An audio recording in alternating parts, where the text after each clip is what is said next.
நண்பர்களே வணக்கம். இன்னைக்கு நம்ம சுஜோக் தெரப்பில எப்படி சீடு மட்டுமே பயன்படுத்தி நல்லா தூக்கத்த வர வைக்கலான்னு பார்ப்போம்.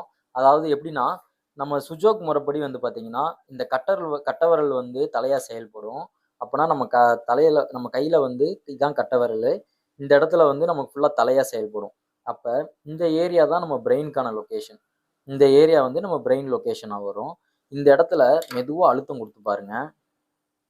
இந்த இடத்துல நல்லா மெதுவா அழுத்தம் கொடுத்து பார்த்தா கொஞ்சம் பெயினா இருக்கும். அந்த இடத்த நல்லா மெதுவா அழுத்தம் கொடுத்துட்டு, நல்லா அழுத்தம் கொடுங்க இந்த ஏரியா ஃபுல்லா. அழுத்தம் கொடுக்கறதுக்கு இந்த மாதிரி ஜிம்மி யூஸ் பண்ணலாம். இது ஜிம்மின்னு சொல்லுவாங்க. நிறைய பேர் இதான் கேட்குறீங்க, இது எங்க கிடைக்கணும்? இது ஜஸ்ட் ஜிம்மி அமுக்கி பார்க்கறதுக்கு ஒரு டூல் இது. இது இல்லாமல் நீங்கள் நார்மலாக பென்சிலு இந்த மாதிரி ஏதாவது இது கூட யூஸ் பண்ணலாம். நார்மலாக ஷார்ப்லெஸ் பென்சில் கூட யூஸ் பண்ணலாம். இதை வச்சு நம்ம அழுத்தும் போது என்ன ஆகும்னா, அந்த அழுத்தம் ஒருமுகமாக இருக்கும். பார்த்தீங்கன்னா தெரியும். ஒருமுகமாக இருக்கும். அழுத்தம் கொடுக்கலாம் இப்படி. அதுக்கு இந்த மாதிரி எக்யூப்மெண்ட்ஸே இருக்குது. இந்த மாதிரி ப்ரெஷருக்குனே தனியாக யூஸ் பண்ணலாம். இது இப்படி ப்ரெஸ் பண்ணும்போது அந்த ஏரியாவில் நல்லா அந்த பெயின் நல்லா உணர முடியும்.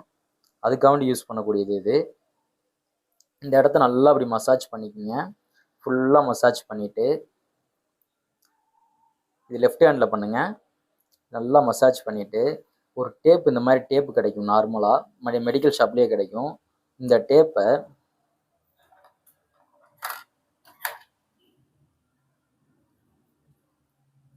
இந்த டேப்பில் இந்த மாதிரி வெந்தயம் எடுத்து இப்படி லைனாக போட்டுருங்க. அப்படி ஃபுல்லாக படுற மாதிரி வெந்தயம் போட்டு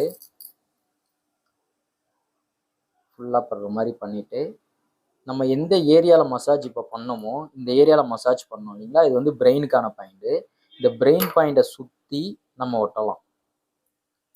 இப்படி பிரெயின் பாயிண்ட்டை சுற்றி இப்படி நம்ம ஒட்டிட்டோம்னா, வெந்தயம் குளிர்ச்சி தரக்கூடியது. இது நம்ம இந்த கட்டவிரலில் ஒட்டும்போது நம்ம தலை குளிர்ச்சி ஆகும். பிரெயினுக்கு நல்லா பிளட் சோர்ஸ் நல்லா போகும். அப்போ நம்ம மைண்டு காம் ஆகி நம்மளுக்கு நல்லா தூக்கம் வரும். இது நீங்கள் ஒரு வாரம் தொடர்ந்து ஃபாலோ பண்ணுங்கள். உங்களுக்கு நல்லா தூக்கத்தில் டிஃப்ரெண்ட் நல்லா தெரியும். நிறையா பேர் நைட்டு தூங்க முடியாமல் இருப்பாங்க. இந்த சுகர் பேஷண்ட்டு இந்த மாதிரி இருக்கவங்களுக்குலாம் நைட்டு தூக்கம் வராது. அடிக்கடி யூரின் எந்திரிக்கிற மாதிரி இருக்கும். இந்த மாதிரி பிரச்சனை இருக்கவங்களுக்குலாம் இதை ட்ரை பண்ணி பாருங்கள். நல்ல ரிசல்ட் கொடுக்கும். ஒரு வாரம் ரெகுலராக ஃபாலோ பண்ணுங்கள். இது 2 கையில் ஒட்டலாம். நம்ம மோஸ்ட்லி லெஃப்ட் ஹேண்டு தான் யூஸ் பண்ணுவோம். நம்ம லெஃப்ட் ஹேண்டில் ஒட்டியிருக்கோம். இப்போது இது ஒரு நாள் நைட்டு ஃபுல்லாக விட்டுருங்க. காலையில் எடுத்து இந்த ஸ்பீடை எதுக்கு யூஸ் பண்ணாமல் கீழே போட்டுருங்க. இதை நீங்கள் ரெகுலராக ஃபாலோ பண்ணி பாருங்கள். நல்ல ரிசல்ட் கொடுக்கும். நல்லா தூக்கம் வரும்.